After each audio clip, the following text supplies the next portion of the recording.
learning a foreign language and want to improve your memory? Well, if you can memorize new vocabulary faster, you can learn a language faster too.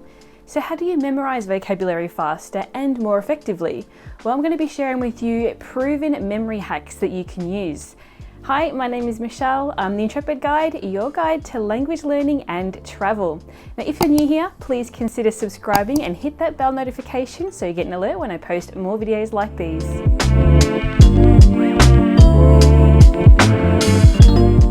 So you might be asking yourself, how long does it take to learn a foreign language? Well, you could argue that largely depends on your memory.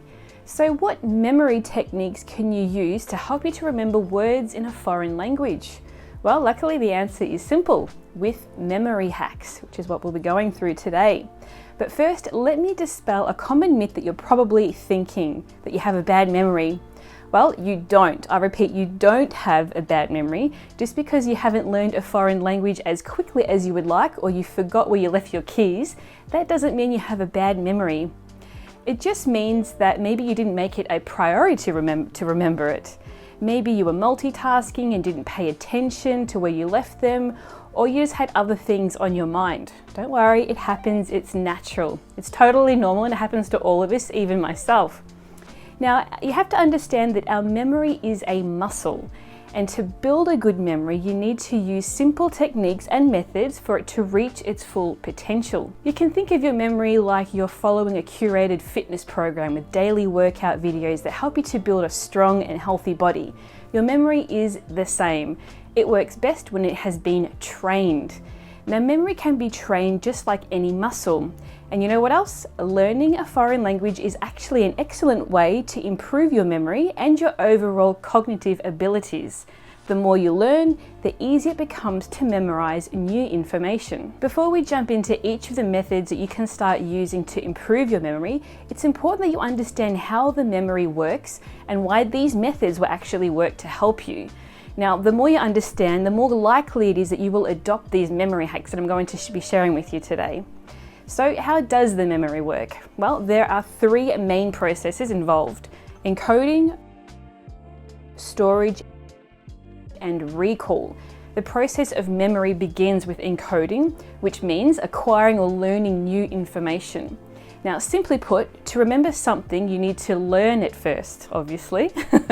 Now, we take in information through different channels, but as we take it in, we also analyze it and adapt it so it can be stored in our brain. Now, this new information is usually encoded in one of four ways: acoustically, so how something sounds; visually, the way something looks; semantically, what something means; or in a tactile or elaborative way, so how something feels and connects to other things. So, for example, if you've just met someone at a party and you want to remember their name, you can try repeating their name out loud, or associate it with the way that the person looks, or place the name in a specific context or setting, or rely on the connections you make with this name or person. Maybe you know someone else with the same name. So after the information has been encoded, it goes to storage, so you can recall it and use it later. Now, this is what most people think about when they think about memory. Now, there are two types of memory storage. Now, when you first encounter something new, this information goes to your short-term memory. Now, from here, it is either forgotten or, if needed, stored correctly and goes into your long-term memory. Now, short-term memory is very brief, lasting 15 to 30 seconds, and can hold between 5 to 9 unique pieces of information. So your short-term memory is at work when you do something like you read a list of words and then you immediately remember them and you repeat them. Your short-term memory helps to quickly obtain information that you need at the moment while you are performing a task, but it's highly unlikely that you will forget this information afterwards. So your long-term memory has a much longer time span, from a few minutes to a lifetime, with practically unlimited capacity. Now, for information to be transferred from your short-term memory into your long-term memory, you need to repeat it or interact with it at least a few times. And the final step in the process is retrieval, and this is where you access the information stored in your memory. Now, there are two different types of retrieval. There's recall and recognition. Now, when you recognize something, you have some form of a clue that helps you to retrieve that information. You can often quite easily recognize new vocabulary, but when you're reading a text, but recalling it without any cues when you need to produce it in a conversation, for example, can be much harder. So now that you know how the memory works, why do we forget? Now, one of the main reasons for forgetting is actually failing to retrieve the information. Now, the information may be somewhere stored in the brain, but you just can't access it. Now, in 1885, German psychologist Hermann Ebbinghaus conducted an experiment in which he tested how well we can retrieve a list of nonsense syllables over an increasingly longer periods of time. So using the results of the experiment, he created what is known as the Ebbinghaus forgetting curve. And he found out that the forgetting curve is exponential in nature, meaning that after you have just learned something, memory retention is 100%. However, it drops rapidly to 40% within just a few days. After that, the declination of memory retention slows down again. He also found out that if you repeat or practice something a lot, the information is stored more strongly and the forgetting curve becomes much more shallow, which means if you don't use it, you lose it, unfortunately. Now let's take a look at 10 effective memory tricks that will help you to memorize vocabulary, store it in your memory longer, and retrieve it easier. So the first memory trick is use spaced repetition. Now, as you learned earlier, repetition is key to storing information in your long-term memory. Spaced repetition works by presenting you with information right before you're just about to forget it to make sure that it stays fresh in your mind. So you don't mindlessly repeat information over and over again. You repeat it across increasing intervals of time. So say for example, you've just learned some Italian greetings before your trip to Italy. So what you do is you repeat them again after a few minutes, then you do it again a few hours later, then maybe a day later, and then a few days later, and then a week. So you get the idea. So spaced repetition is designed to fight that forgetting curve and trains your brain by lifting heavier and heavier weights, so you can recall information at longer intervals. Now, various websites and language learning apps used spaced repetition to help you to memorize vocabulary more effectively. A few examples include Link, Memrise, Anki, Quizlet, Tiny Cards, Memorian, and Traverse. Now, these services may differ from each other slightly, but they each use spaced repetition. And most of them are free or have a free version, so try them out for yourself and see which one you like the most. Now, the second memory trick is to convert new words to pictures. Now, we are visual creatures and about 80 to 90% of the information that we absorb is visual. And a large percentage of us, 65 to 80% roughly, are visual learners, which means that we recall information when supported by images much more effectively. So why not use images and visual learning to memorize vocabulary? So here's one of the ways that you can do it. So look at a word that you want to remember. Really look at it. Does it remind you of something? Do the characters look or resemble a similar word in your native language or in another language that you know? Some languages have done part of this job for you. So say for example you were learning Chinese or Japanese, and there are some characters that are based on real objects and actually look like them. So here is the Japanese character that means tree. Now, it may not be the way that you would draw a tree, but it actually looks like it could be converted easily into one. So convert this character into a memorable mental image. Let's take a look at another example. So the Spanish word for cat is gato, and it is quite similar to the English equivalent. You can also imagine the letter G being the curled up tail of this furry animal. So the main idea behind this technique is to draw a mental image based on the word's shape, meaning, and or sound, because by creating this additional association with the word, it will help you to store it in your memory longer and recall it easier. The third memory trick is to create your own memory palace. Now, the technique of creating a memory palace was first developed by the ancient Greeks, and many people still use it today to remember all sorts of information, such as cards in a game of poker, names at a party, formulas needed for an exam, grocery lists, and of course, vocabulary. Now, a memory palace is a place that you visualize in your mind where you store mnemonic images and other information. Now, it doesn't have to be an actual palace. In fact, it works much more effectively if you imagine a place that you know really well, like your home or your office, for example. Creating your own memory palace works by creating a strong association with the word and an image, and in this case, a physical location. So here's how to create your own memory palace. So close your eyes and imagine a place that you know really well, like your home or your office or some other place. So map your way through it, entering the front door, walking along the corridor, entering rooms, and so on. So imagine the furniture you see along the way and other objects. And you take a list of what you need to memorize, say new vocabulary, and place these items or words along your journey through your palace. To make it even more memorable, you make the objects and words you remember interact with the location and create other associations if possible.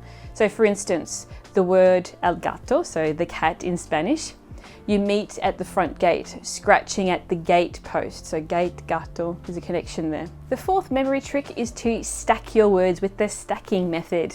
So just like you stack physical objects like books or DVDs or papers, you can also stack information items and remember them better. So stacking words is great for memorizing lists, like a grocery list, but it is also great for memorizing vocabulary, especially vocabulary on the same topic or united by some context. This method relies on vivid visualization, but in this case, you don't just create a vivid image for each vocabulary unit, you literally stack them on top of one another. So let's say you need to learn the names of some kitchen utensils in Italian. You start with una tazza, which is a cup, and you imagine it vividly in your mind, the way it looks, the kind of shape it has. Then you put un piatto, a plate, on top of the tazza. What's next? Maybe una forchetta, a fork, and you put it on top of the piatto, and you vertically stack them, and then you try to balance something on top of that. Creating a vivid image of a stack of piatti or dishes in your mind will help you remember the words much better through a strong association that you build. Now, the more absurd the image is, the better, as it will be more memorable to you. The fifth memory trick is to create fun mnemonics. Now, mnemonics are my favorite way to learn languages, which is why my series of Intrepid language courses use them so much. Now, mnemonics come in various techniques that help you to store information in your long-term memory so you can retrieve it more effectively. Now, mnemonics work by creating meaningful associations with information by using things such as images or memorable phrases, short poems, or even kinesthetic forms. Now, mnemonics work by building connections with the word. So it becomes not just a word from a foreign language, but it becomes a concept connected to an image, a joke, a song, or something else. Now, there are different kinds of mnemonics that you can use to help you to remember vocabulary much more effectively. One of these mnemonic techniques that you can use is by creating acronyms or expression mnemonics. Now, this is where you take the first letters of the words in a phrase, for example, that you need to remember and build a word or an acronym from them. So for example, you can remember the points of the compass, north, east, west, south, with the acronym NEWS. Another type of mnemonic is a music mnemonic. Now, remembering lyrics to a song is much easier than just remembering a text.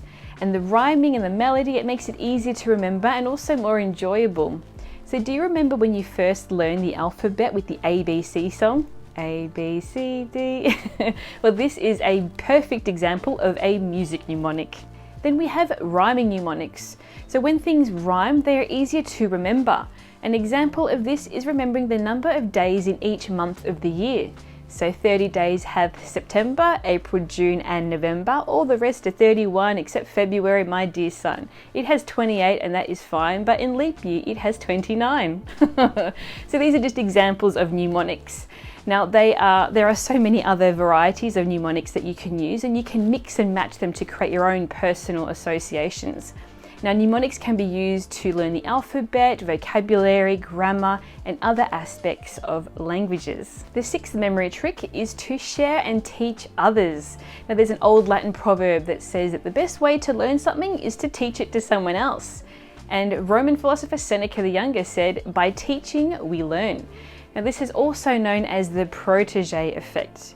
And if we refer back to how the memory works, recalling information is one of the key processes involved in memorizing something. So the more you use and interact with the information, the more effectively you remember it. So by teaching others and sharing your knowledge in a meaningful way, you're actually helping to solidify your own knowledge and understanding and submit it to your long-term memory. So start sharing with someone what you know so that you can learn it even better. And let them ask you questions about it. This will help you to not only practice what you've learned, but also to make sure that you've understood it yourself. The 7th memory trick is to always write it down. Now, very few people write things down nowadays. And let's be honest, most of our lives are documented in an electronic format, either on our phones or laptops. Now, there's nothing wrong with this, but when it comes to actually remembering things, it's much more effective to write them down. The good old pen and paper will actually help you to remember more. But why is this? Well, the Association of Psychological Science states that there is something about typing that leads to mindless processing, and there is something about ink and paper that prompts students to go beyond merely hearing and recording new information. One of the reasons why writing things down is so effective is because it requires more in-depth processing. We often summarize things into our own words, which only adds to that interaction with the information.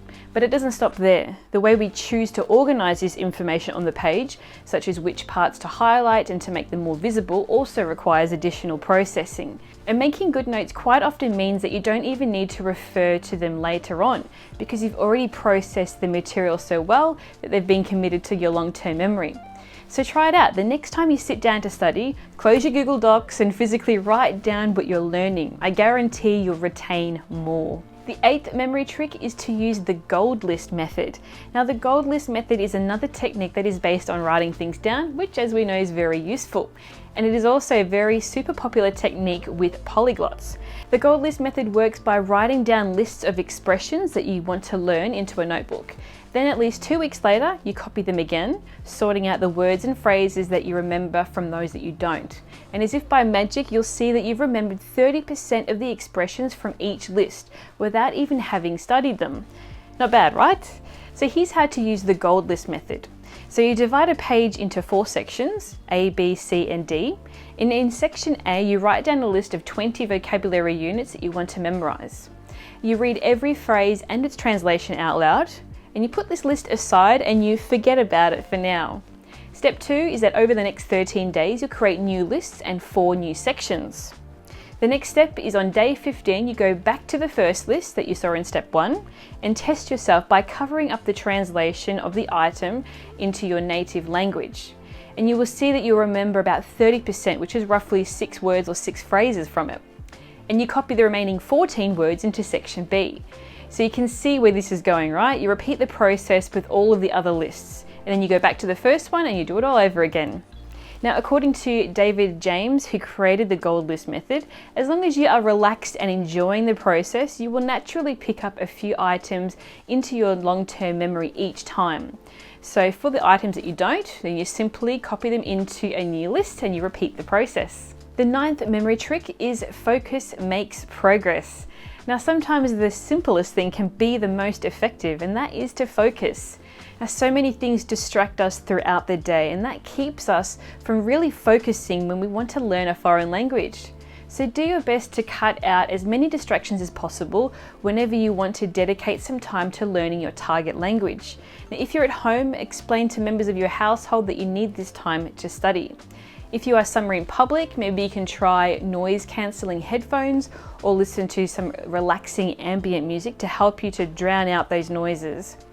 And put your phone away too, or if you're using your phone to learn, then turn off all the notifications quickly by switching to the night mode. Now, when you are focused and engaged and pay attention to what you are learning, you'll actually retain more from the learning session compared to if you're just constantly distracted. The 10th memory trick is to combine words with images, known as dual coding. Now, dual coding is where you combine both visual and verbal information. And this was developed by Alan Pavio from the University of Western Ontario in 1971. Now, Pavio based his method on the idea that the formation of mental images aids learning. For example, you store the concept of a cat in your mind as both a word and the image of a cat. and you can retrieve them either together or separately. So here are a few examples of using dual coding in language learning. So drawing out historical timelines of events, using comics or storyboards to remember stories and texts, visual note-taking with part of the information presented as images, flashcards that include images, visual cues used during quizzes, for example. So there's also the other one, that have you ever used a visual dictionary with high quality images that illustrate each word? Well, that is dual coding in its element. So there we have it, 10 ways to improve your memory with these memory hacks. And they will definitely help you speed up your process to learning your target language. So now it's your turn. Do you use any one or more of these methods that I've gone through today?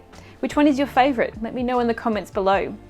And if you would like to receive my best language learning tips exclusively to your inbox, then make sure that you click on the link in the description below to join my newsletter. In the meantime, hit that like button, subscribe to my channel, and turn on those notifications so you get an alert when I post more videos like these in the future. Until next time, thanks for watching and happy language learning. Bye!